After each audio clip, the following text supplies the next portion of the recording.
手下，準備啫喎。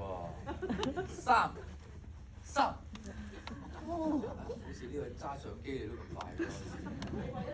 OK， 好，咁俾你分享下先。好，你有咩問題問邊乜都得㗎，唔一定問我㗎。哦，咁我問阿謙啦，咁留翻啲機會俾其他。